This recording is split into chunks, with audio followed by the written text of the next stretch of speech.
Guten Morgen, liebe Leute aus den Anden. Benny und ich sind irgendwo zwischen Illapel und Comparbala. Da war jetzt die Hälfte hoch, war die Straße super, also super ausgebaut. Nee, das war eine Baustelle, aber eigentlich schon beinahe fertig. Da sind sie mit den großen Lastwagen unterwegs.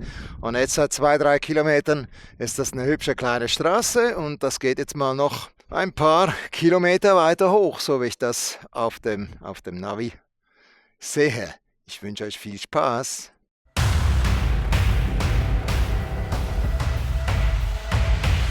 Wirklich reizvoll, diese Strecke. Wow, wow, wow. Das war bisher eine super einfache Strecke und jetzt wird das doch.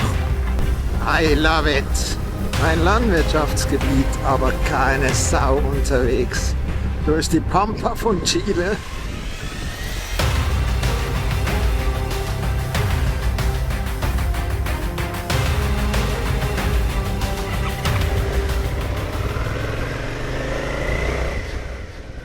Ja, gestern, da haben wir bloß 180 Kilometer oder sowas gemacht, weil das Stück da war doch, oh, jetzt wollte ich sagen, das härteste Offroad-Stück, das ich bisher gekannt habe in den Anden. Aber hier, naja, sieht das jetzt auch gleich ein bisschen rauer aus, also teilweise zumindest. Nehme ich kurz die Kamera da vorne noch mit.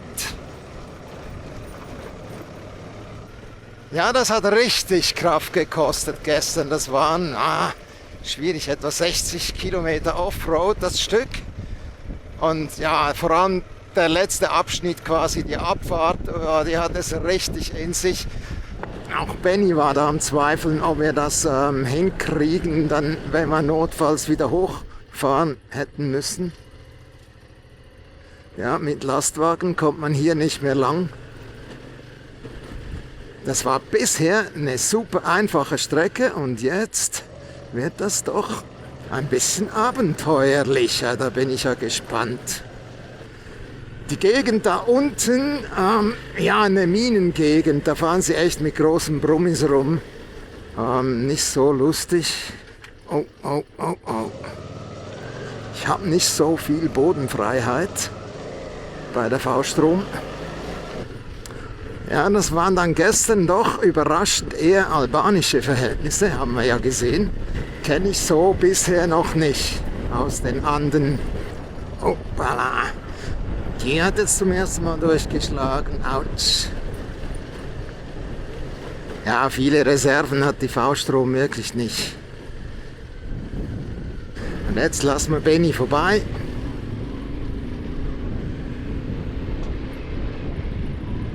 Das steigt richtig schön hier. Und wie unten schon gerade eben erwähnt, das wechselt die ganze Zeit.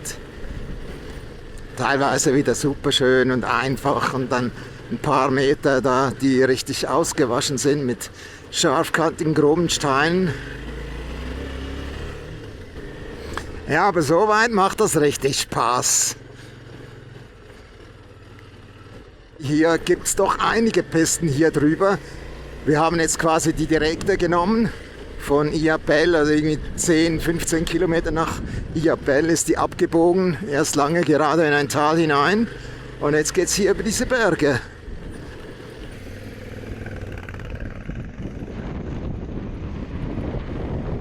Aber hier bläst eine richtig stramme Biese. In Salamanca, Chile. Da war jetzt eben irgendwie 15, 14 Grad heute Morgen, bedeckt, neblig. Das hatten wir schon beim Anflug gesehen, dem ersten Tag.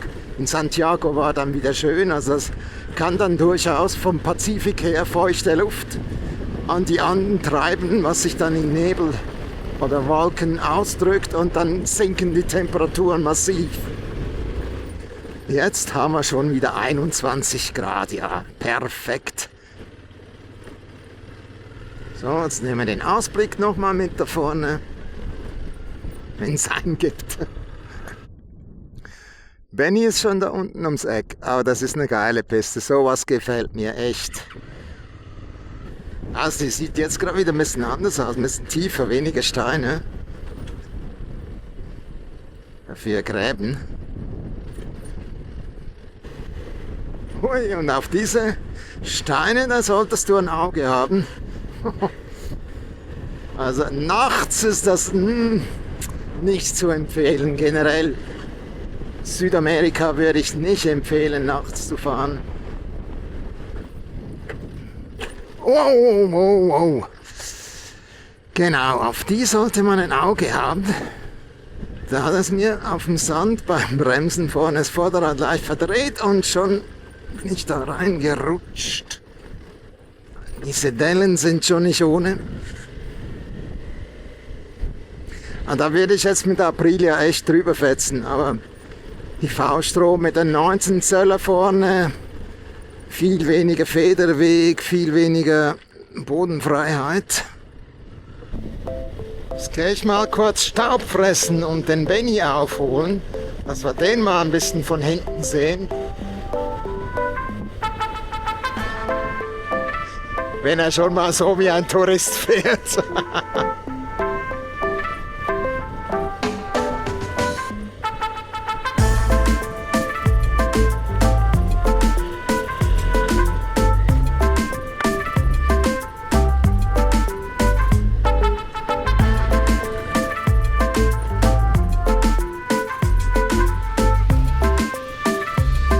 Oh la la, da sind die Löcher wieder am Rand.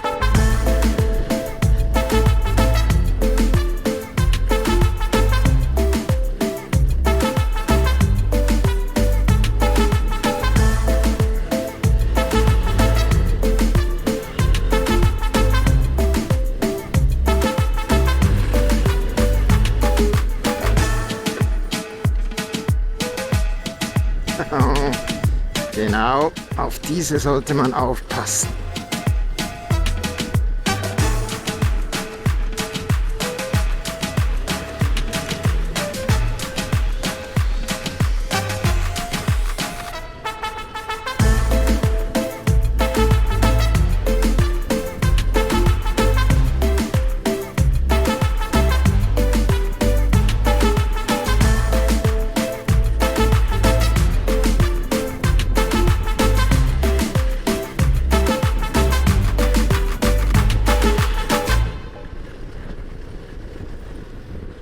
So, der Pass, den haben wir hinter uns. Jetzt sind wir wieder auf einer breiteren Piste im Tal.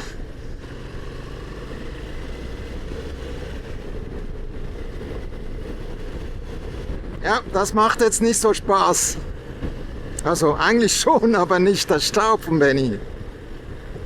Wir müssen Abstand lassen. Ein wunderbar geschwungenes Sträßchen, einfache Kiesstraße hier durch die Pampa von Chile. Hübsch. Wir sind in der Nähe von Canela Baja oder Comperbala. Westlich davon gehen wir durch das Niemandsland, also das ist Niemandsland hier, kaum Dörfer. Zum Teil sind da Spuren drin, die mit Sand aufgefüllt sind. Da hatte ich mich eingangs dieser Piste beinahe schon mal hingelegt. Sehr überrascht, dass das Vorderrad da einen anderen Weg nahm. Was auch speziell ist hier in Chile, je näher man dem Pazifik kommt, desto frischer wird es. In den Bergen ist es wärmer, weil, ja, also zumindest in der Jahreszeit, es ist jetzt Frühsommer oder Frühling. Ein Landwirtschaftsgebiet, aber keine Sau unterwegs. Wir sind auf dem Weg nach Espiritu Santo oder sowas heißt das. Heiliger Geist. Und fahren dann Richtung Norden. Lala! Wieder mal eine Sandspur. Völlig überraschend.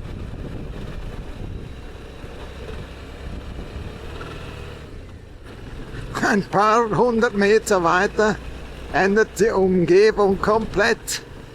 Sieht aus wie in Baja California. Ich war noch nie dort, aber genauso stelle ich mir die vor. Mit all den Kakteen. Jetzt wird es ein bisschen bergiger. Und da stand jetzt eben auch pericolosa, gefährlich. Da hatte ich jetzt ein bisschen was anderes erwartet. Ich verschreie überhaupt nichts.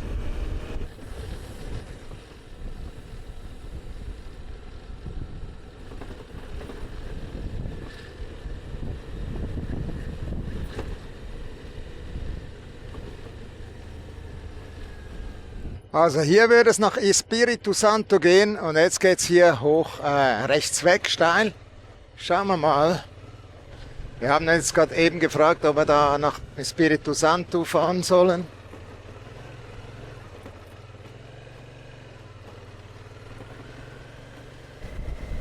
Aber hier sieht alles wieder normal aus.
Eine recht anspruchsvolle Piste mittlerweile, hier gerade eben überhaupt nicht. Dafür ein schöner Ausblick. In diese Richtung geht's. Noch 60 Kilometer wahrscheinlich so eine Piste. Haben schon 40. Ups, da waren jetzt gerade ein paar sehr steile, sandige Kehren. Und wenn ich aufnehme, dann wird wahrscheinlich wieder alles vorbei sein. Ja, hier ist auch noch steil und sandig. Ist schon nicht wirklich ohne. Dann noch leicht abfallen zur Seite mit Sand. Okay.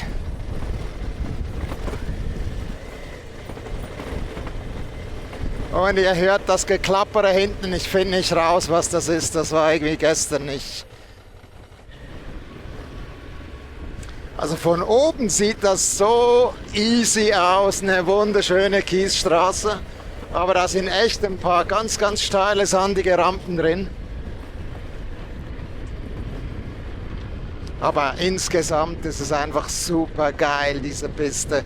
Endlos. Uns fehlen immer noch über 50 Kilometer. Also auf Piste. Dann würde immer noch viel mehr fehlen bis La Serena oder Vicuña. Wir schauen mal, wie weit wir es schaffen heute. Also jetzt ist wirklich easy, so wie es von oben aussah. Also es gibt Leute, die meinen, ich fahre langsam. Ich fahre jetzt über 60 hier runter. Das ist doch ziemlich abfallend.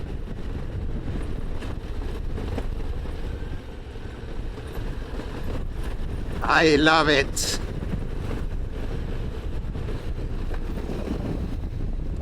Es ist schon auch ein Materialtest. Also das Gepäck hinten, das wackelt bedenklich.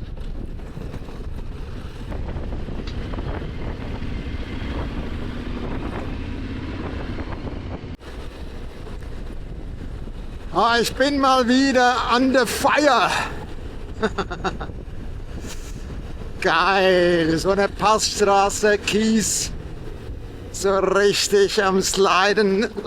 Zweimal ein bisschen zu. Oh, und jetzt haben wir richtig Sand. Zweimal richtig das Vorderrad weg. Habe ich weniger gern. Das Hinterrad macht richtig Spaß. Ja, das sieht man vielleicht nicht. Das ist, ja, jetzt ist wieder weniger Kies, sondern so eine abgeschliffene Erdpiste. Zum Teil aber doch recht sandig. Aber es macht Spaß, mal ein bisschen, der V-Strom mal ein bisschen die Sporen gehen.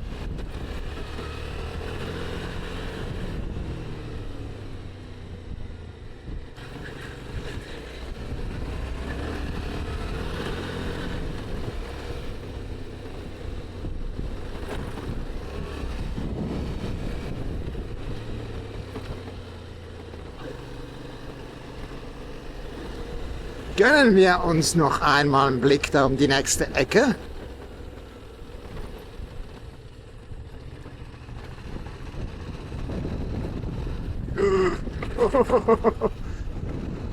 Okay, er fährt dorthin, wo er hinguckt.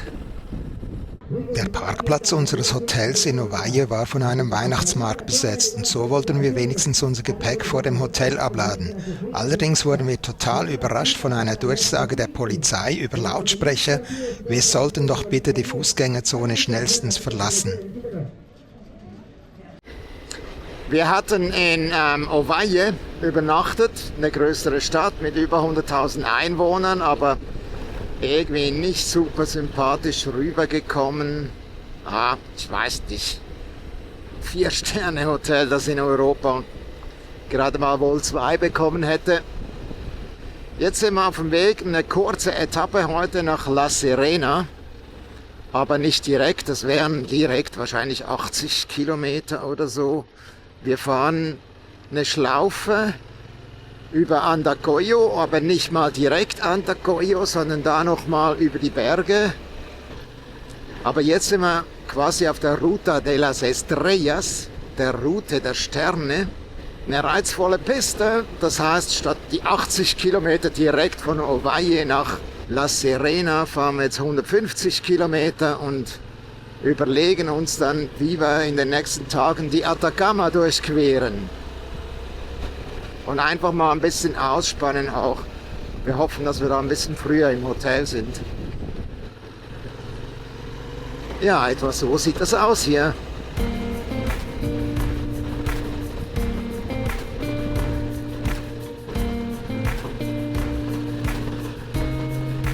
Hübsch die Berge nicht.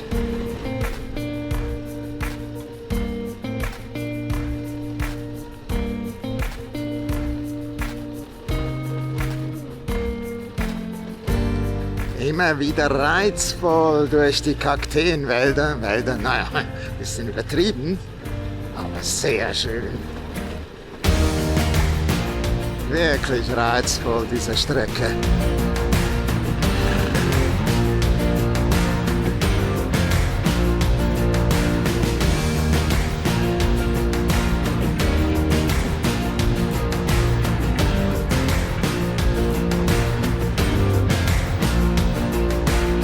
Mal ein paar Bilder von Benny, von Mr. Benfro, von hinten.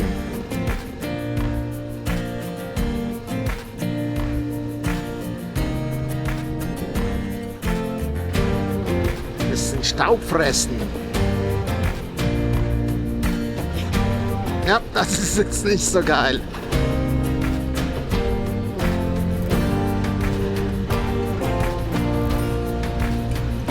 Es ist ein super schönes Sträßchen hier hoch. Wunderbar.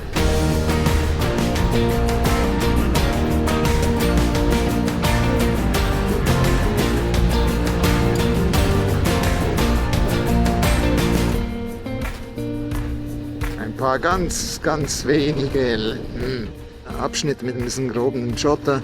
2, 3 eher sandige Passagen, aber also sowas jetzt gerade wirklich einfach zu fahren. Purer Genuss. Ach, ist das schön.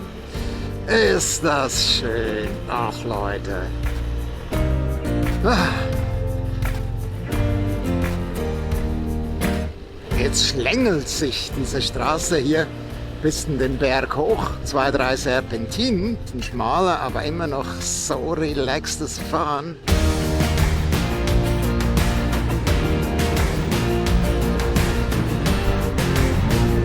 Ah, so schön. Ich liebe so weich geschwungene Kurven.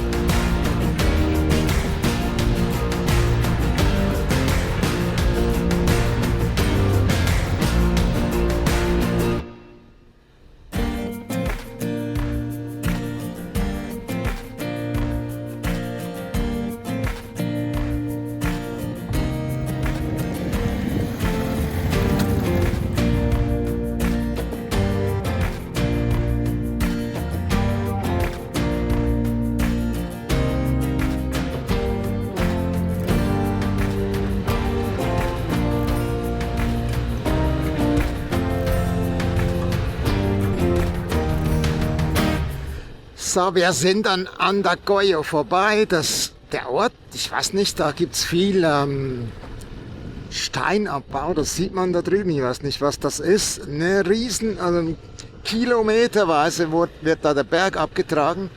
Und mir scheint, der Ort kriegt gut Geld dafür. Das Zentrum wurde hübsch gemacht. Und jetzt sind wir auf einer Strecke, die hatte ich schon mal mit dem Tiger, mit der 1200er Zeiger gefahren. Und da war vor allem ein Aufstieg dann auf der anderen Seite, da hatte ich extrem gelitten. Und irgendwie mag ich mich hier jetzt gerade nicht mehr so erinnern, wie das war. Kommt ja vielleicht noch.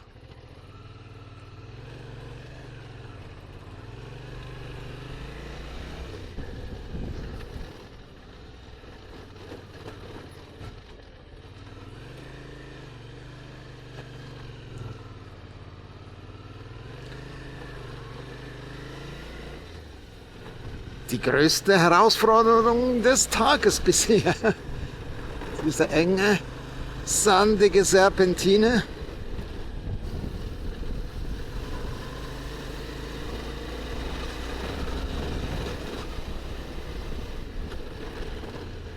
Tres Cruces.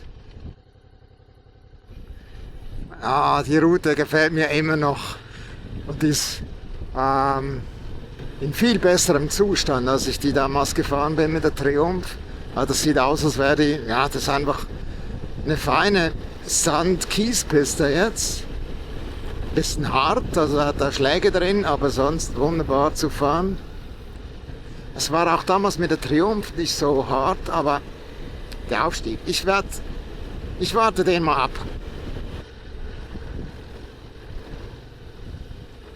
Benny hat Lunte gerochen. Gibt richtig Gas.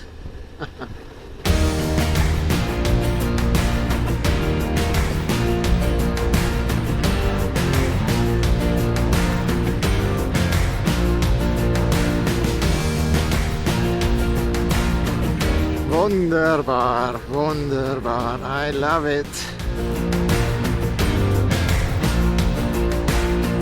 Ja, ich habe gemerkt, ich muss auch ein bisschen materialschonend fahren, weil das, was gestern so geklappert hat sich herausgestellt, dass 2 von 3 Schrauben gebrochen sind beim Topcase-Tracker. Also ein Wunder, dass der noch drauf war. Haben wir jetzt mit Ein Spannset befestigt, sollte halten, aber also die Schrauben, die sind gebrochen. M6. Unglaublich. Wow, wow. Was für ein Ausblick.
Hier haben wir nun die Sequester. Das sieht ja schon ganz anders aus heute als damals. Damals waren da Knöchel bis beinahe knietiefe Gräben drin, viel Geröll, tiefer Schotter. Ich wusste 2-3 Mal nicht, ob ich umdrehen soll mit der Triumph. Und das jetzt ist ja wunderbar easy. Den Eindruck hatte ich hier oben, dass die Piste eben auch mal gemacht wurde vor nicht allzu langer Zeit.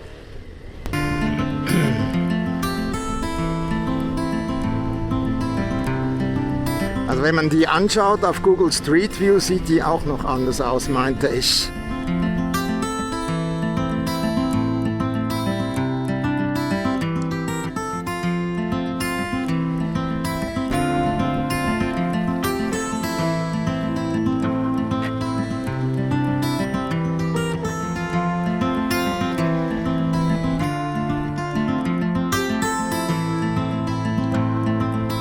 Eine wundervolle Piste. Ich liebe sie.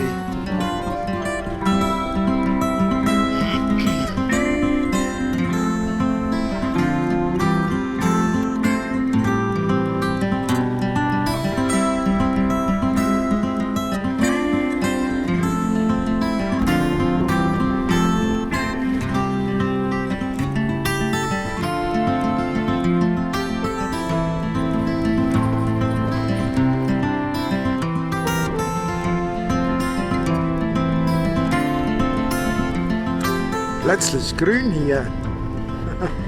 Grün, ja, grün. Sogar ein bisschen Wasser, deshalb wohl.